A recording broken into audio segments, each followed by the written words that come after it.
Hello class 8th.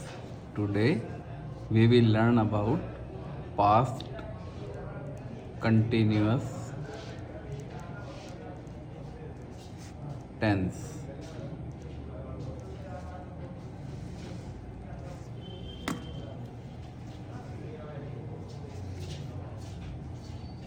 The position of verb is was, were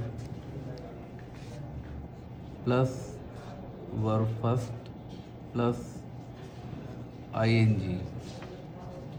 This is the position of verb in past continuous tense. Example: I was writing a letter. This is affirmative position, affirmative sentence.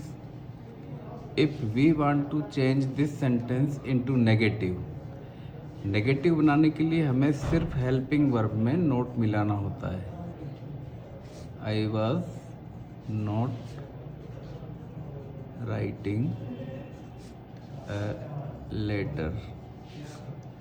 Negative हो गया. If we want to change this sentence into interrogative, we have to put helping verb at the beginning of the sentence. अगर आप interrogative बनाना चाहते हैं तो helping verb को शुरू में रखना पड़ेगा. Was I writing a letter? And question mark, ये interrogative हो गया. यदि आप इंट्रोगेटिव नेगेटिव बनाना चाहते हैं तो इसी सेंटेंस में हेल्पिंग वर्ब से शुरू करके सब्जेक्ट के बाद और वर्ब से पहले हमें नोट लिखना पड़ेगा. Was I not writing a letter. Interrogative negative. These are 4 types of sentences. Now we will learn the use of past continuous. The use of past continuous tense.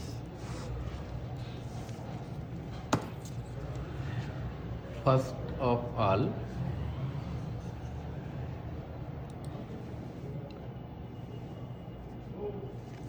to describe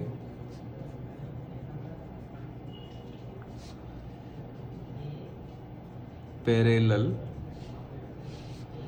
actions. दो कार्य एक साथ हो रहे हों तो past continuous का use किया जाता है. जैसे I was reading while my sister was playing.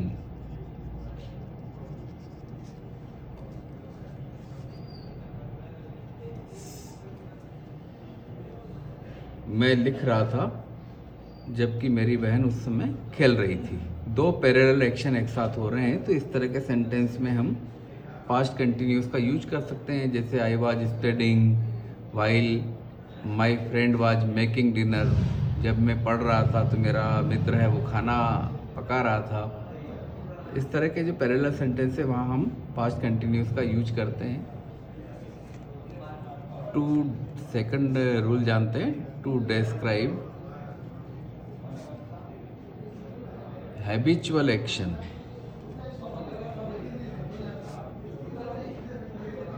In the past. Past में अगर हमको कोई आदत बतानी हो तो भी हम पास्ट कंटिन्यूस का यूज करते हैं. She was talking continuously in the class those days. उन दिनों में वो लगातार क्लास में बातें किया करती थी। तो इस तरह कोई पास्ट हैबिट बतानी हो तो हम पास्ट कंटिन्यूस का यूज कर सकते हैं।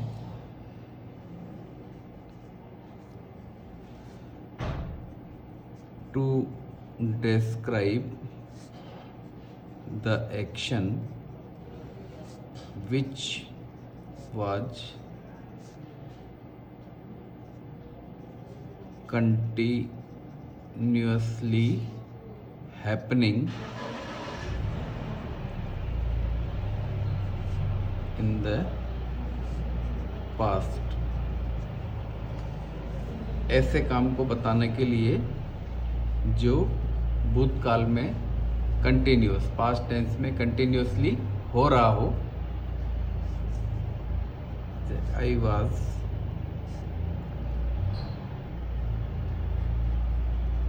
Drawing a picture when my friend came। जब मेरा मित्र आया तो मैं उस समय एक चित्र बना रहा था।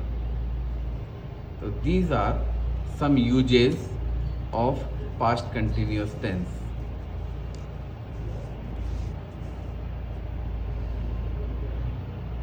when, as, वाहिल के ठीक बाद was, were first plus ing, यानी पास्ट कंटिन्यूअस का यूज होता है। रिमेनिंग पार्ट जो शेष भाग होता है आमतौर पे उसमें वर्ब सेकंड का यूज करते हैं।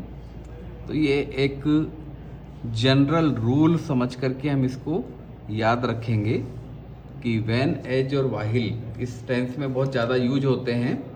तो व्हेन, एज, वाहिल के ठीक बाद में अगर आपको यूज करना है तो वहाँ पास्ट कंटिन्यूस का यूज करेंगे, और उसका जो रिमेनिंग पार्ट है, चाहे वो आगे बच रहा हो चाहे वो पीछे बच रहा हो, उसमें आपको सिंपल पास्ट का यूज करना है, यानी वर्ब सेकंड का यूज करना है। कुछ एग्जाम्पल देख लेते हैं।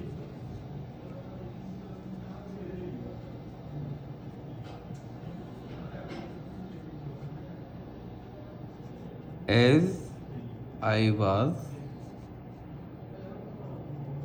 walking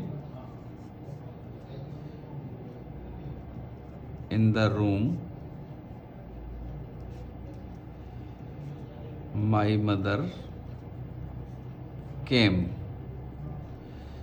तो ये as है, as के बाद ये पास्ट कंटिन्यूस का यूज हुआ है। जो कोमा के बाद सेकंड सेंटेंस है इसमें वर्ब सेकंड का यूज हुआ है। इसी तरह से while my mother was cooking,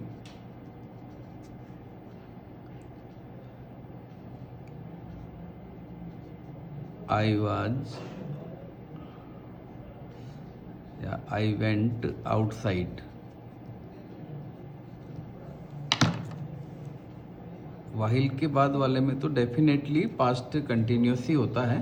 second part में वाहिल के दोनों भाग में कंटिन्यूस हो सकता है, लेकिन इसके सेकंड पार्ट में अगर कंटिन्यूस एक्शन नहीं है तो आप सेकंड फॉर्म का यूज करेंगे, जैसा हमारे इस जनरल रूल में आ रहा है।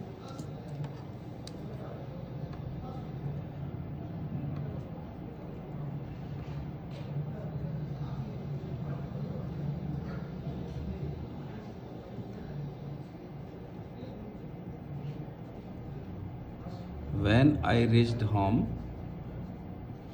my sister was reading।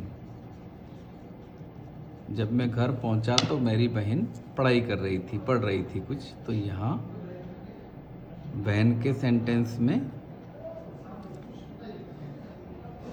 Remaining part में कंटिन्यूस है और व्हेन के बाद में सेकंड फॉर्म है।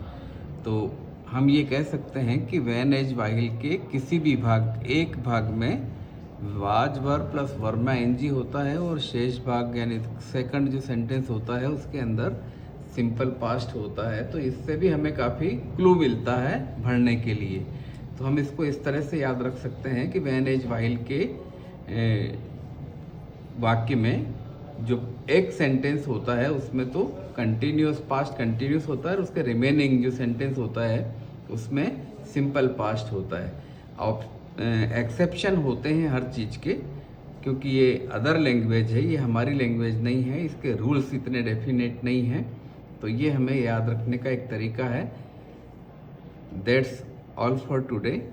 Bye students.